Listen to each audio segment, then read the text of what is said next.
What's up, my magical homies? Welcome to the realm. Before we start, as of me finishing this video, it's come out that the CEO was saying the price of games now offer much more great value than going to the movies. $70 games that's 100 hours long is better than $12 games for a 2-hour movie. And a lot of outlets misinterpreted what he said, but I want that to be known before we continue my video. Because this video was slamming him, but now this will be a video discussing how paying per the hour, either way, is stupid and will impact gaming. So, let's begin.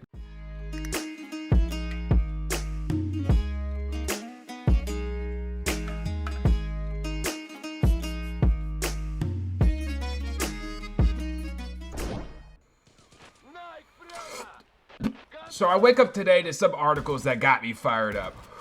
There were some articles saying how the CEO of GTA 5's publisher wants to charge gamers by the hour. Or wants to price games based on the length of a video game, I guess. I immediately got heated and started thinking about how this couldn't work. And, well, first, being charged per the hour for gaming doesn't happen unless you go to an internet cafe. These places let you rent a PC or even a console to use until they close, or they may be open 24/7. In North America and Europe, it isn't really a common thing to do or even see. My US state has only a handful of internet cafes, and their locations are in one area, one section of the state, leaving a majority of the state needing to fucking travel to even use the cafe. And there is nowhere else in gaming where you would pay hourly unless you buy boost from like a premium store regularly, and that's if you're playing a pay-to-win game. So it is absolutely friggin' insane that some corporate cuck from a Western game company thinks we should be cool with paying for the hour for gaming. And there's nothing in gaming charging for the hour here, and internet cafes just aren't much of a thing in Western gaming, and so it won't work or will be accepted. And I'm not saying that Eastern gamers are wrong or bad, but you just can't change how a whole culture has been doing things like overnight at all. Second, the idea of charging gamers based on the estimated length of gameplay is an absolutely terrible idea. There are so many shorter games out there that offer an experience 10 times better than Skyrim, Cyberpunk, Starfield, etc.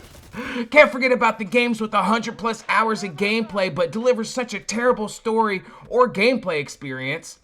I bet the reasoning is because gamers choose the game to purchase based on how long it takes to beat. Like, it somehow means it's a great game if it takes longer to beat or something. We are in the year 2023.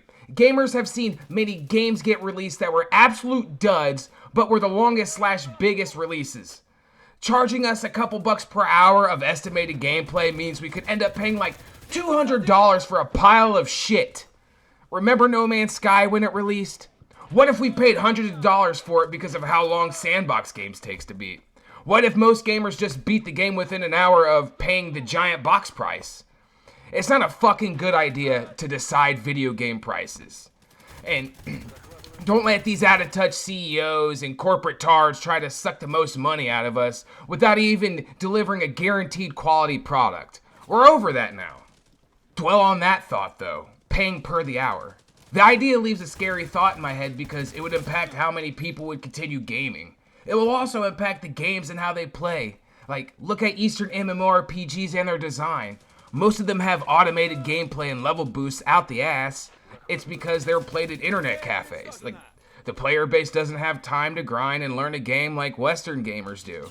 So the games give them the ability to skip and avoid gameplay since they're all now paying per the hour to be on that PC.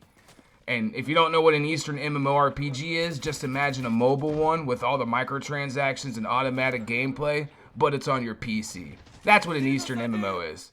And these games have unentertaining and uninteresting stories. Early gameplay is generic and boring, since it's usually skipped through, and overall they never do well with Western audiences. And think about that coming to Western gaming.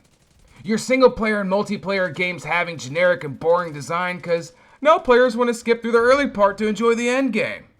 And since we all pay per the hour now, the time we can enjoy them is limited.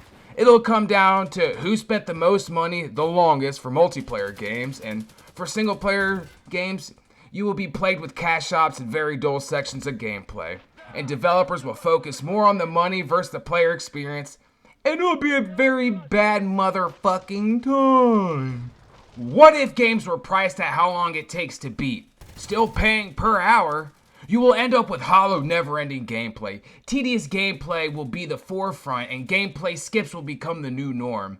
Much like paying per hour, except now you pay tons of money for a box price, and then microtransactions will be added later on to get through the shitty spots of the game. It all becomes about money and how to get the most from the player then. More so than it is now.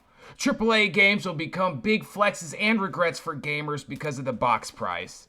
I imagine the indie scene will thrive in rebellion until that takes them the same idea as the AAA devs do, because now they hold all the power. This whole idea is bad, and no way you can spin it makes it a good one or a logical one. That's why I had the two different pay per hours here. Really, if $70 isn't earning companies enough, they should make their games cheaper and charge a monthly subscription like Western MMORPGs. You get an infinite guaranteed amount as long as you have players. Just don't try to change gaming to some stupid ass pay per hour method. It would either backfire so heavily or it ruins gaming and causes a much worse issue that will have ripples reaching out far and wide. And lucky for us, the articles saying Take-Two's CEO wants us to pay per hour are wrong, and we aren't at that level of dystopian yet. And I imagine it is coming, and if you truly want to impact how these companies treat us now and in the future, just stop mentioning them and buying their games. Play what you own, but avoid future purchases. And not talking about them or watching videos on these developers and publishers make them lose their places in the algorithms all over the internet. Thus, they lose out on gaining fresh eyes and are unable to manipulate a new player base so they can continue being sketchy bastards. And while their player base growth is hurting, you stop buying their video games to really kick their dicks in via hurting their wallets. From indie to AAA, you will make a difference that way. And the fact that the internet really thought Take-Two wanted us to pay per hour is a sign that it isn't that far away from being a reality. So keep in mind on how to impact a game developer and a game publisher, and we can avoid this becoming a reality. So, that's all I gotta say. I just want gaming to not stay the way it is. I just want gaming to be better, and this would definitely not be a step in the right direction. And this is why paying per the hour is abysmal.